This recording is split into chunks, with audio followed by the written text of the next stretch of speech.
기도하는 삶 속에 주님의 응답과 능력 넘치네. 날마다 찬송하는 삶 속에 주님의 평안과 은혜 넘치네. 오 나의 주님 이제 돌아갈 수 없어요. 주님의 참사랑을 나는 알았죠. 나에게는 주님밖에 없어요. 사랑해요 나의 주님. 감사해요 찬양 드려요. 주님 사랑해요. 주님 사랑해요. 날마다 기뻐하는 삶 속에 주님의 사랑과 희락 넘치네. 날마다 감사하는 삶 속에 주님의 평안과 은혜 넘치네. 오 나의 주님 이제 돌아갈 수 없어요. 주님의 참사랑을 나는 알았죠. 나에게는 주님밖에 없어요. 사랑해요 나의 주님. 감사해요 찬양 드려요. 주님 사랑해요. 주님 사랑해요. 오 나의 주님 이제 돌아갈 수 없어요. 주님의 참사랑을 나는 알았죠. 나에게는 주님밖에 없어요. 사랑해요 나의 주님. 감사해요 찬양 드려요. 주님 사랑해요. 주님 사랑해요.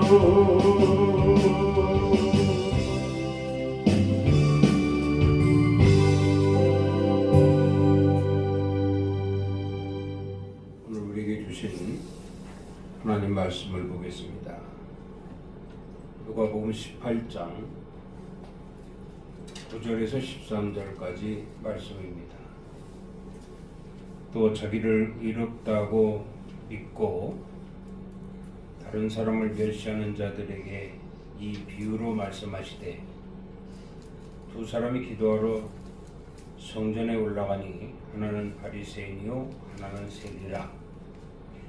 바리새인은 서서 따로 기도하여 이르되, 하나님이여, 나는 다른 사람들 곧 토색, 불의, 간음을 하는 자들과 같이 아니하고 이 세리와도 같이 아니함을 감사하나이다.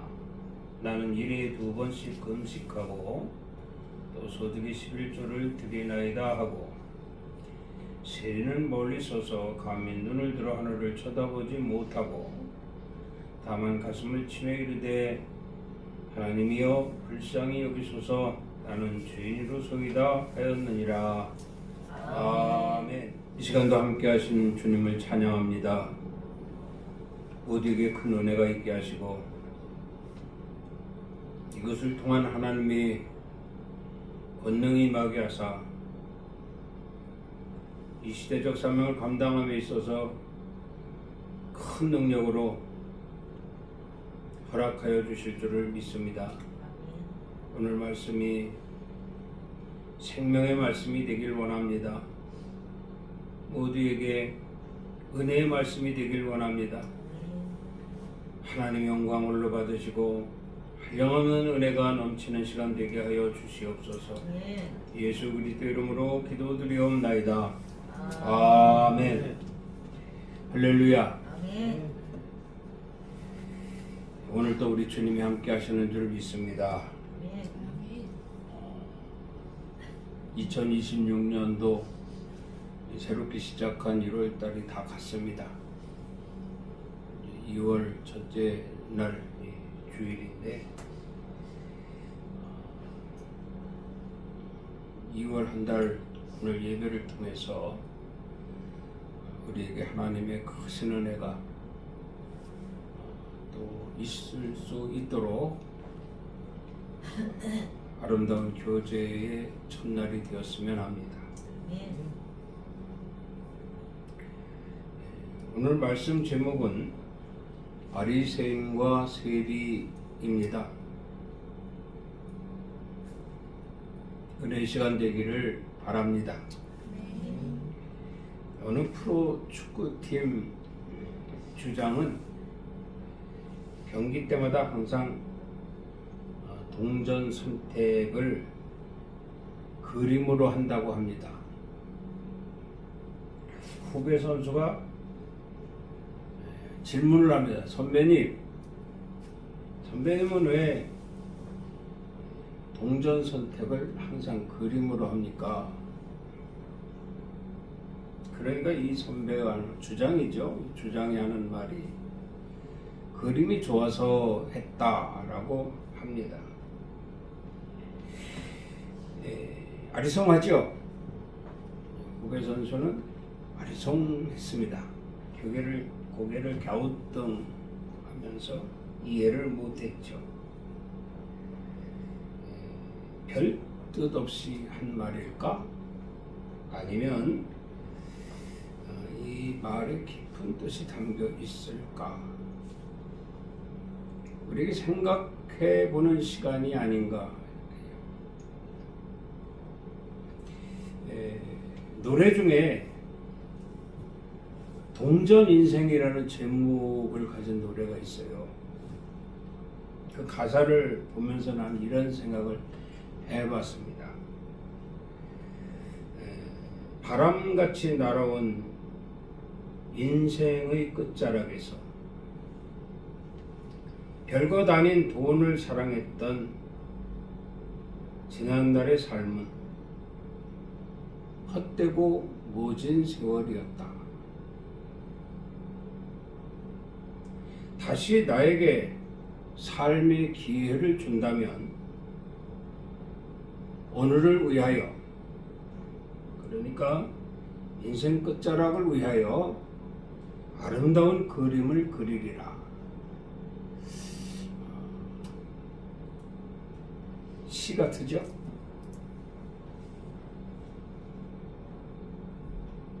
바람같이 날아온 인생. 근데 인생의 끝자락에서 별것 아닌 돈을 사랑했던 지난날에 헛되고 모진 세월을 겪었다. 그런 얘기죠. 다시 나에게 삶의 기회를 준다면 오늘을 위하여 아름다운 그림을 그리리라.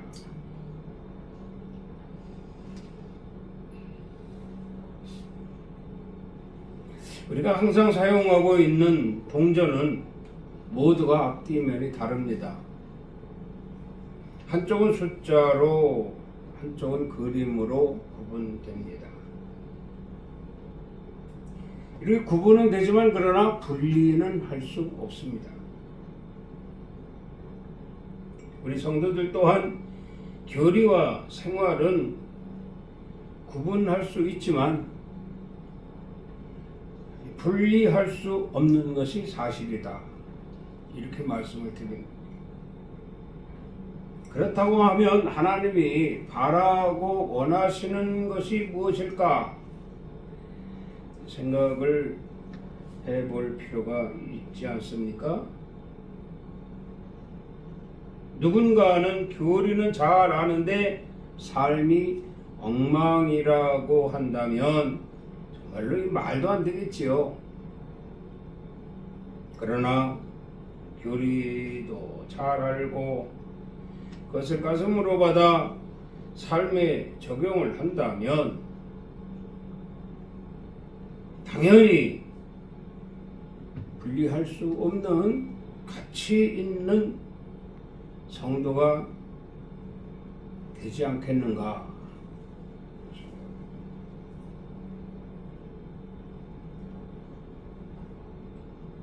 구분은 할 수 있어요. 교리와 생활과 구분은 할 수 있지만 분리는 할 수 없는 것이 하나님 백성들에게 주어진 하나님이 바라고 원하시는 것이다. 그런 얘기죠.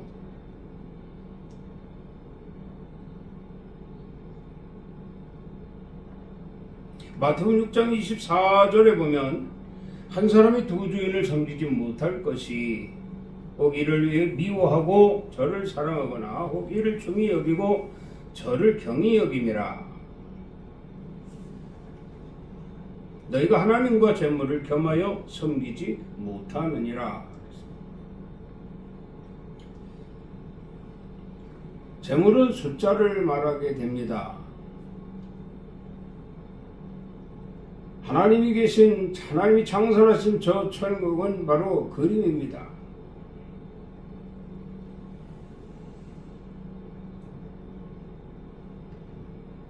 우리가 인생을 살면서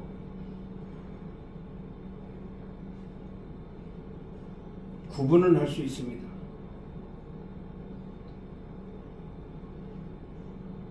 오늘도 우리가 구분된 시간을 보내고 있죠. 밖에 나가면 세상살이요, 여기 오면 교회 생활이요. 그러나 하나님 바라시고 원하시는 것은 무엇이냐? 너희는 결코 분리될 수 없다. 그걸 강조하시는 말씀이에요. 야고보서 1장 14절에 보면 오직 각 사람이 시험을 받는 것은 자기 욕심에 이끌려 미혹됨이니 욕심이 잉태한 즉 죄를 낳고 죄가 장성한 즉 사망을 낳느니라. 이렇게 말씀을 합니다. 그렇다고 하면 오늘 본문 말씀을 한번 상고해 보아야 되겠지요. 오늘 본문 말씀을 보면 바리새인과 세리가 같은 유대인이다 라는 겁니다. 바리새인이나 세리가 다 같은 유대인인데, 다시 말하면 이들은 다 하나님 백성입니다. 하나님 백성인데, 다시 말씀 또 드리면 이들은 구분은 되지만 분리할 수는 없는 하나님 백성들이다, 이런 얘기입니다.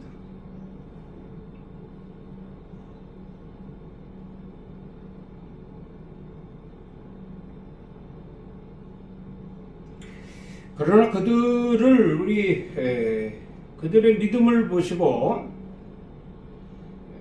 우리 하나님은 결국 그들을 분리하십니다.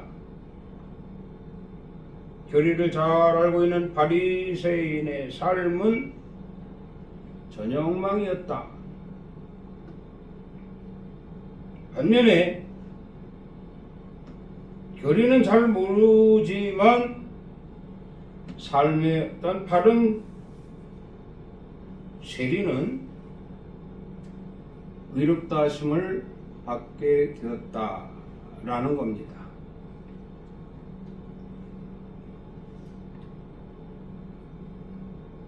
그렇다고 하면 바리새인이 책망받은 원인이 무엇일까?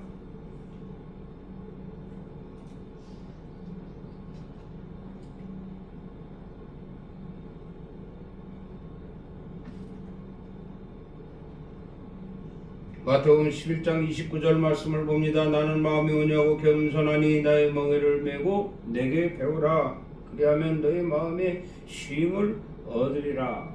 그 말씀을. 주님의 마음이 온유하고 겸손하다. 온유하고 겸손한 주님의 마음을 우리는 배워야 됩니다. 그런데 바리새인은 이런 마음이 전혀 없습니다. 전혀 없습니다. 11절 말씀을 볼까요? 바리새인은 서서 따로 기도하여 이르되 하나님이여 나는 다른 사람들 곧 토색, 불의, 간음을 하는 자들과 같이 아니하고. 얼마나 교만합니까? 저들과 같지 않다는 거예요. 이들이 사는 세상에서 더불어 살면서 저들과 같지 않다. 나는 절대로 저들과 같지 않다. 호언장담하는 바리새인의 모습을 하나님은 지금 보고 계십니다.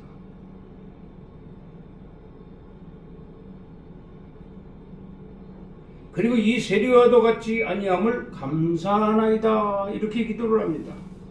세리가 어때서요? 세리는 역시 세리도 세상 사람들 틈에서 살아왔기 때문에 모든 삶이 죄 가운데 있다는 것을 알고 있습니다. 그래서 그는 늘 하나님 앞에 나오면 기도하지요. 가슴을 치며 이르되 하나님이여 불쌍히 여기소서 나는 죄인으로소이다 한다는 거예요. 이런 세리와 나는 같지 않다라고 권장담하는 바리새인의 모습, 다 가짜입니다.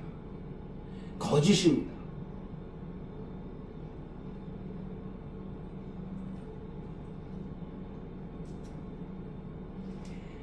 잠언 15장 25절에 이런 말씀을 합니다. 여호와는 교만한 자의 집을 허시고 과부의 지게를 정하시느니라. 뭐 교만한 자의 집을 허시는 것은 당연하죠. 나는 마음이 오냐고 겸손하니 나의 멍에를 메고 내게 배우라 하신 주님의 말씀과 전혀 반대되는 거 아닙니까?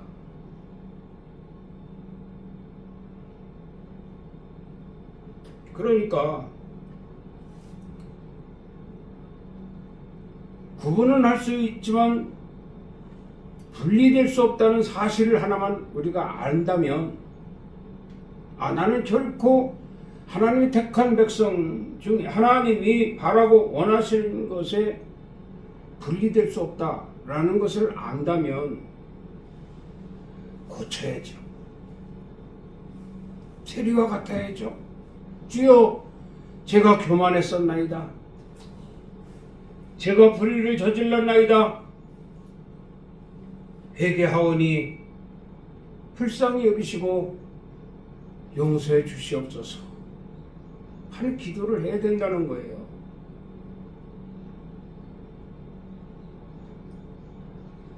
그러나 이런 기도가 없이 여전히 분리할 수 없다는 이 사실을 망각하고 분리되려고 길을 쓰고 있는 이 바리새인을 보게 되는 거죠. 과부의 지게를 정하시느니라 그랬어요. 자, 이 과부는 교만의 반대가 되겠지요. 오늘 세리와도 같은 자입니다.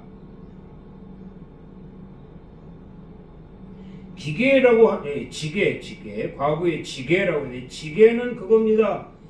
믿음의 보상을 위한 경계라고 했어요. 믿음의 보상을 위한 경계. 마태복음 15장 27절에 이렇게 여자가 이르되 주여 올소이다. 개들도 제 주인의 상에서 떨어지는 부스러기를 먹나이다. 이런 말을 주님 앞에 했어요.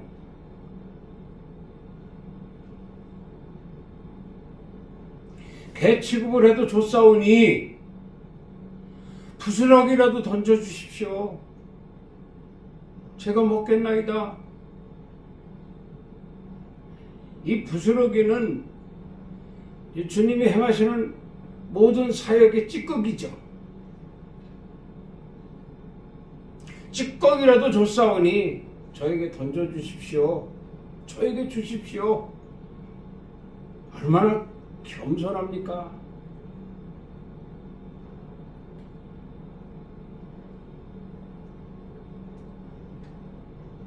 이런 마음을 주님이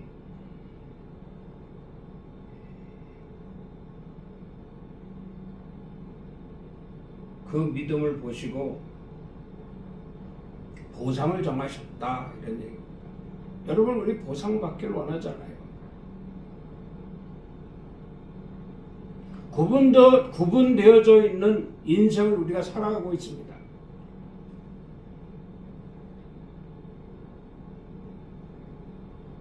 하나님 편에서 하나님 바라고 원하시는 것이 무엇일까?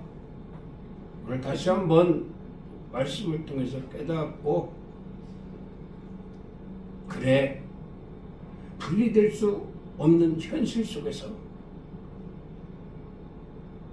하나님이 바라시고 원하시는 뜻을 깨달아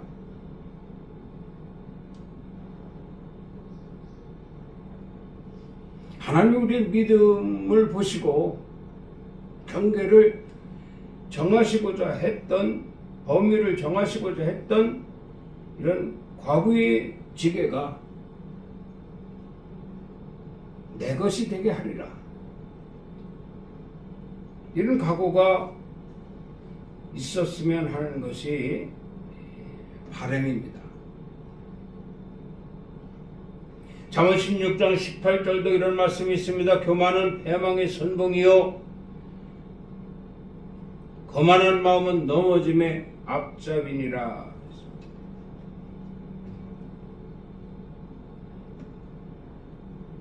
이 말씀의 의미는 그겁니다. 교만한 자요, 교만을 버리고 겸손한 자와 함께 마음을 낮추라.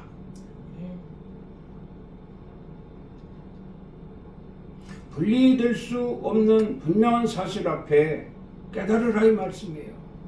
하나님 교만한 자를 허신다고, 교만한 자의 집을 허신다고 그랬어요. 교만은 패망의 선봉이라고 했습니다.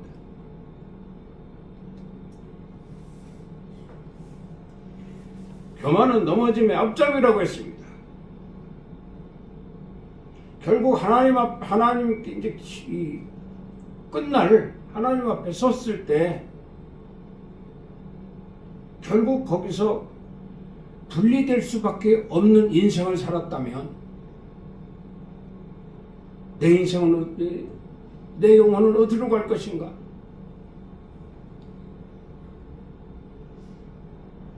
당연한 거 아닙니까? 구분된 삶을 살 수밖에 없는 이 땅에서의 삶 속에 그래도 내가 세상 것을 버리고 그리스도의 성품을 닮아 온유와 겸손한 삶을 인한 온전한 믿음을 지켰으니 잘했다.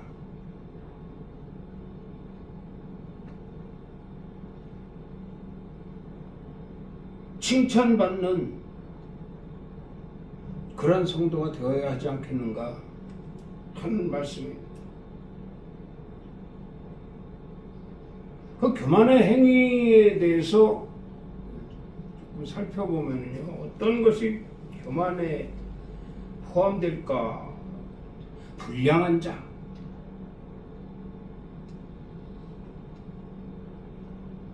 여기에 대한 해석은 안 하겠습니다. 불량한 자, 패역한 자,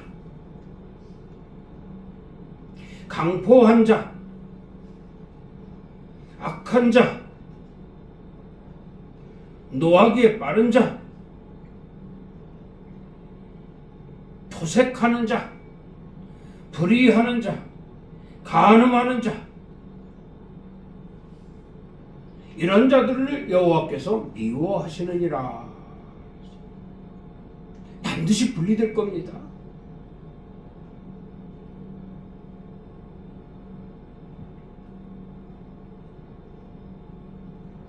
그러니까 이해가 가죠. 그 주장이 경기 때, 축구 경기 때 주장이 시작할 때 동전 가지고 하지 않습니까? 공격과 수비, 이 위치를 놓고서. 그런데 꼭 그림을 선택했다, 이런 얘기. 그림. 왜 그랬을까 의문이 갔는데, 이제 이 말씀, 오늘 말씀을 통해서 우리가 깨달음이 있지 않아요? 그림은 비전입니다. 숫자는 돈입니다. 돈을 사랑하면 일만하게 뿌리가 된다고 했거든요.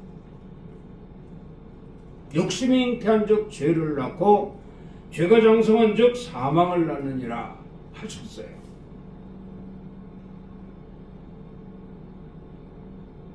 비전을 갖기 위한 그런 기본으로 그림을 선택했다라고 한다면, 오늘날 우리의 영적 생활을 한번 돌아보게 하지 않는 말씀인가?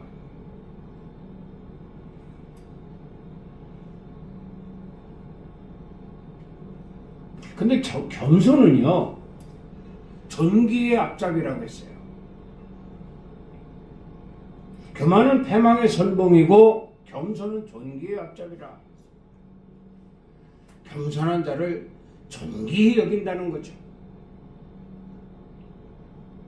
그러니까 오늘 하나님께서도 비유 말씀이지만 주님께서도 이 바리새인과 세리에 대해서 말씀하고 있는 거예요. 바리새인은 참 교만하다. 그런데 세리는 참 겸손하다. 겸손하다. 그러니까 교만한 바리새인은 내쳐버립니다. 분리시켜버립니다. 아무리 그가 유대인이고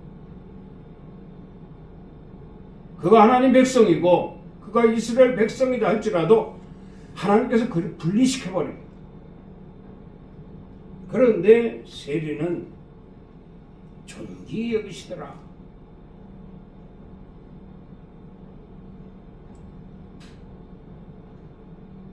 말씀하시잖아요. 마태복음 24장 13절에도 보면 화 있을진저 외식하는 서기관들과 바리새인들이여, 너희는 천국문을 사람들 앞에서 닫고 너희도 들어가지 않고 들어가려 하는 자도 들어가지 못하게 하느니라.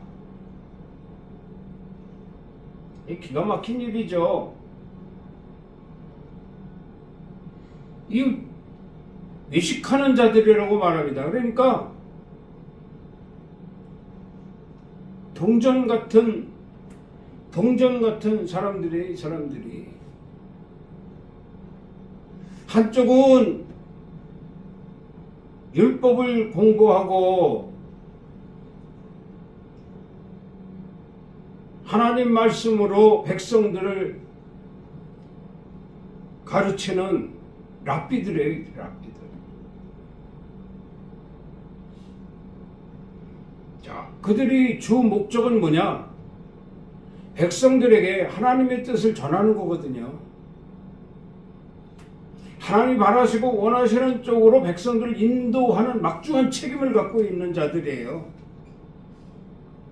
그런 그들이 천국문을 사람들 앞에서 닫는다는 얘기입니다. 자, 그러면 여기서 닫는다라고 하는 거, 사람들 앞에서 닫는다라고 하는 거 한번 생각해 보자고요. 양면성이 있잖아요.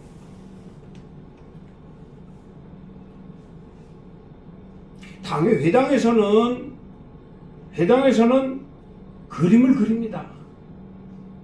정말 아름답게 그림을 그립니다. 근데 벗어나서는 그들이 뭐를 하느냐? 숫자를 세고 있어요. 숫자.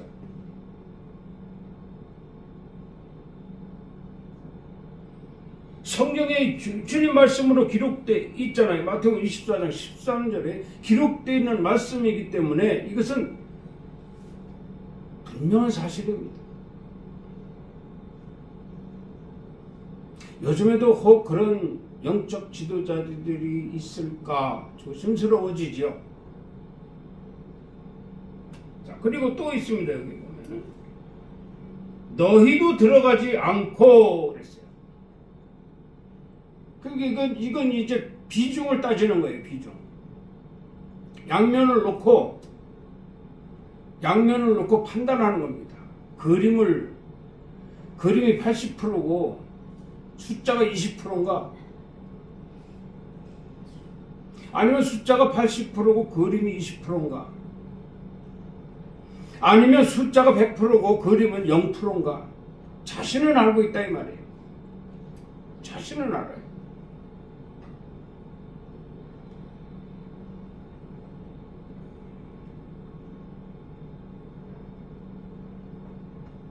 자기도 들어가지 않으면서 문을 딱 닫아버립니다.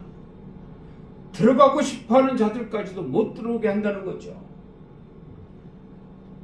그러니까 14절, 그러니까 마태복음 24장 13절에 이렇게 말씀하시고 14절에는 없어요. 침묵이에요. 침묵. 이 침묵을 우리가 한번 생각해 보자고요. 전이 와서 보니 하나님이 왜 나를 보내셨는가? 아, 이래서 나를 보내셨구나. 그런데 이들의 행동은 조금도 변함이 없습니다. 오히려 주님을 배척하고 여전히 외식하는 자들로 존재하고 있다 이런 말씀. 얼마나 속상하겠어요. 할 말을 잃어버린 거죠. 달에서는 복음을 전합니다. 제발 하나님 말씀대로 사십시오. 양면성 있는 이 세상에서 우리가 그래도 구원받고 하나님 백성으로 그림을 좋아하며 살아야 되지 않겠습니까? 저 천국 소망을 가지고 살아야 되지 않겠습니까? 외칩니다. 외치는데 듣는 성도들은 한 귀로 듣고 한 귀로 흘려버립니다. 속으로 그러죠. 내가 왜 그런 짓을 하느냐? 나는 외식하는 자다. 얼마나 이 세상에서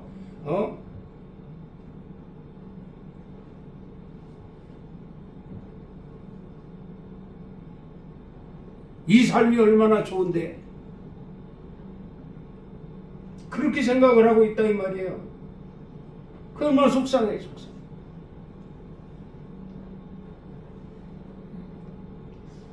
주님의 속상한 마음을 이해할 수 있기를 바랍니다. 사무엘상 2장 말씀을 사무엘상 2장에 나오는 그 제사장, 이스라엘의 제사장, 아버지 제사장 엘리, 그리고 아들 제사장 비느하스와 흠니, 이들이 영적 지도자들이에요. 하나님 말씀을 대언해서 백성들을 옳은 길로 인도하기 위해 사용되어져야 할 그릇들입니다. 근데 이런 그릇들인데 여기에 보면은 엘리는 나름대로 아버지 엘리 제사장은 나름대로 지켜왔다 할지라도 자식 농사를 잘못 졌어요. 자식 농사를 잘못 졌다라고 해서 부모가 본이 안 됐다는 얘기예요. 엘리도 양면성을 가지고 있었지만 숫자에 치우치지 않았나 그런 생각을 갖게 됩니다. 왜냐하면 비느하스, 흠니 이 두 제사장이 사무엘상 2장 17절에 보면 여호와의 제사를 멸시했다라고 기록되어 있습니다. 제사장이 제사를 멸시했다? 그 예배에는 관심이 없고 제법에만 관심이 있다 이 말씀이거든요.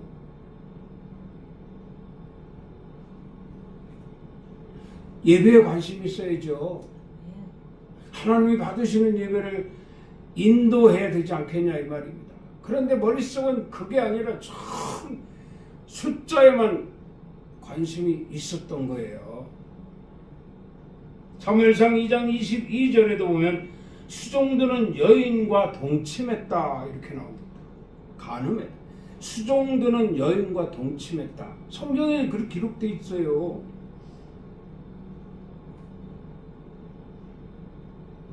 요즘에도 심심치 않게 들리는 소리 아닙니까?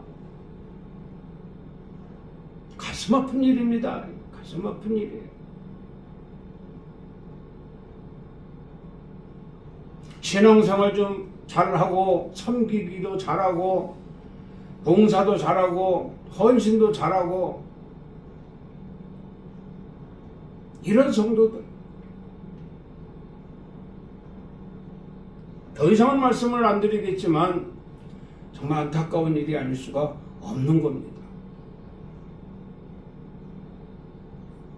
사무엘상 2장 23절에 너희의 악행을 백성들이 알고 있다. 백성들이 듣노라 그랬어요.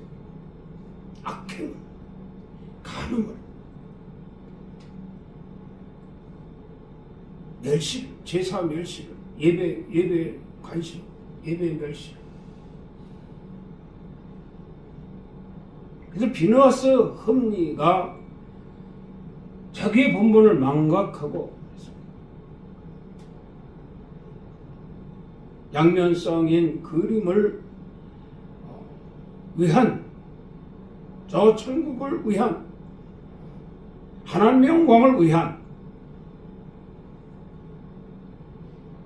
백성들을 가르치고 함께 해야 될 이런 지도자가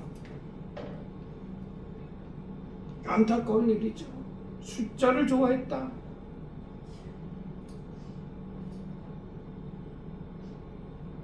그러니까 하나님이 그냥 저주를 내려버리잖아요. 저주를. 요즘도 구약시대처럼 막 저주가 내리면 정신을 바짝 차리지 않겠나. 근데 보면 이 땅에서 살 만큼 다 살다 간단 말이에요. 하나님 앞에 가서는 분리될지 모르지만 이 땅에서 다 살 만큼 살다 가니까 그 뒤를 이어서도 계속 이런 존재들이 나오는 거예요. 가슴 아픈 일이죠. 그리고 하나님께서 엘리를 책망하시잖아요. 네가 양면성을 가지고 그림을 그렸다 할지라도 네 자식들을 봐라. 보고 배운 게 뭐냐? 그야 하나님께서 이 엘리에게도 저주를 내리십니다. 넘어져서 목뼈가 부러져 죽잖아요.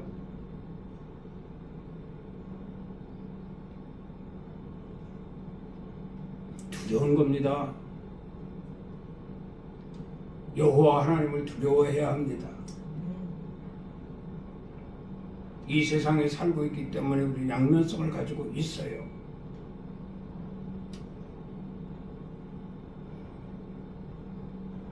하나님 편에서 나는 결코 분리될 수 없다.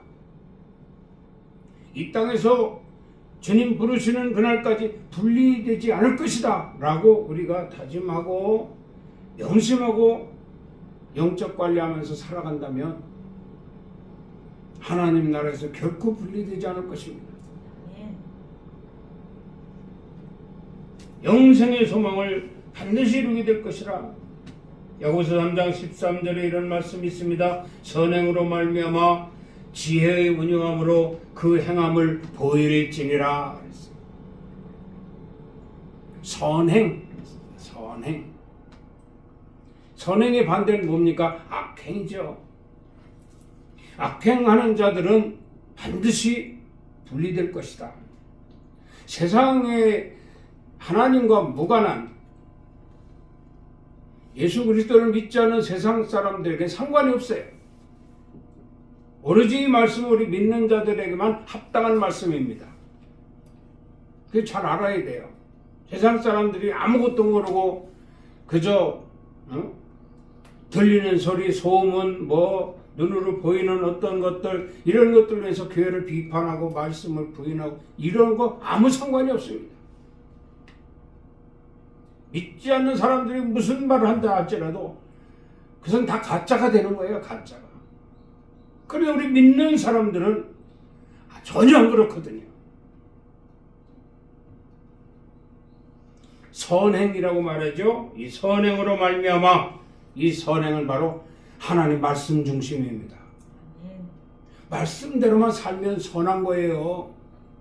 그래서 우리 예수님 뭐라 해서 나는 선한 목자라 그랬거든요.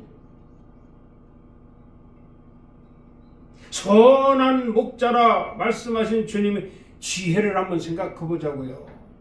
얼마나 풍부한 지혜를 가지고 있습니까? 이 지혜의 근본은 뭡니까? 하나님 말씀에 있다 이 말이에요. 말씀을 기억하고 사는 자가 지혜로운 자다 이런 말씀. 말씀을 많이 기억하고 살면 더 큰 지혜자가 되는 겁니다.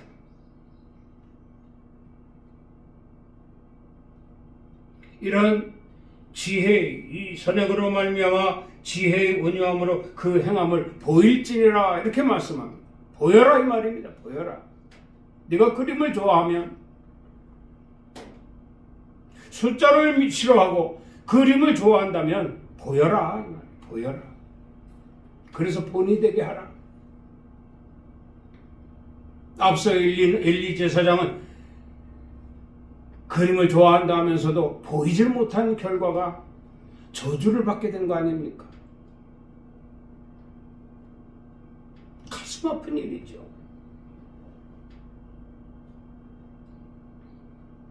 자식들이 전부 저주를 받아 죽고 그림대로 산다 하면서도 그걸 보이지 못한 그 아비 엘리도 목뼈가 부러져 죽어버립니다.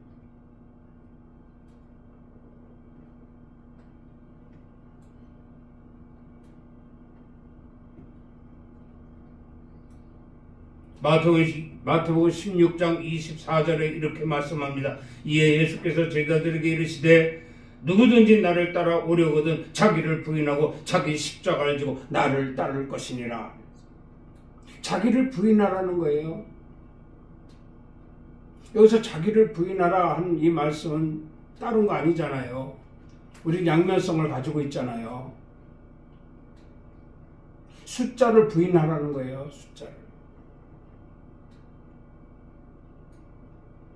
숫자를 부인하라는 겁니다. 돈을 사랑하면 일만하게 뿌리가 된다고 했거든요.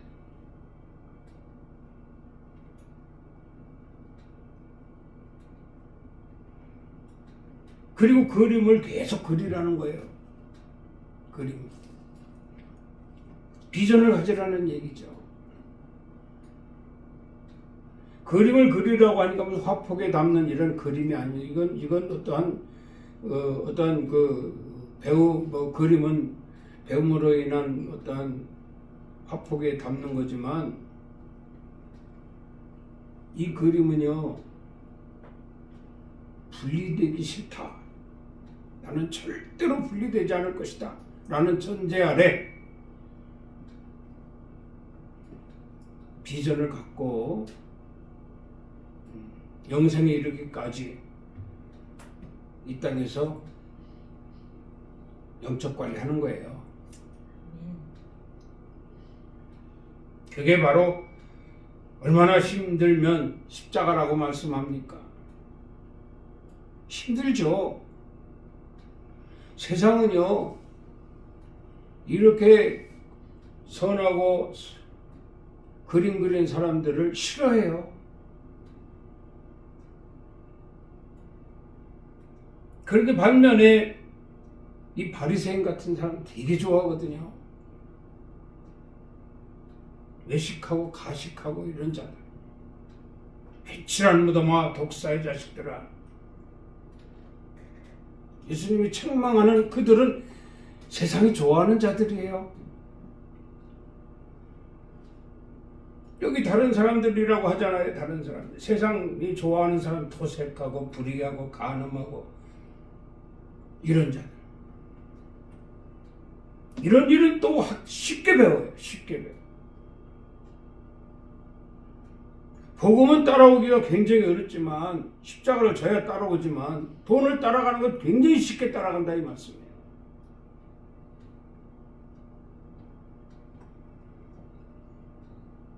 그래서 주님 말씀하시는 거예요. 나를 따라오려거든 자기를 부인하고 자기 십자가를 지고 나를 따를 것이니라. 주님은 반드시 우리를 위해서 다시 오십니다. 개별적 종말이라 한다면 그 개개인에게 분명히 오실 것이고 또 전체적인 어떤 종말이 온다면 살아있는 자들을 구별해서 양면성을 가지고 살면서 분리되지 않을 자들을 주님은 찾으시고 그들을 모으실 것입니다. 이렇게 말씀하면 인자가 아버지 영광으로 그 천사들과 함께 오리니 그때 각 사람이 행한 대로 반드시 갚으리라. 반드시 갚으리라.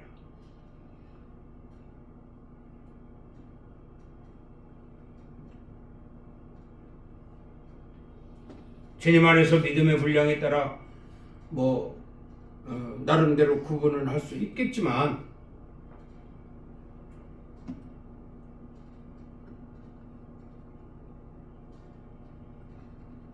말씀 중심에서 우리가 흔들리지 않고 온전한 그림을 그리며 살아간다면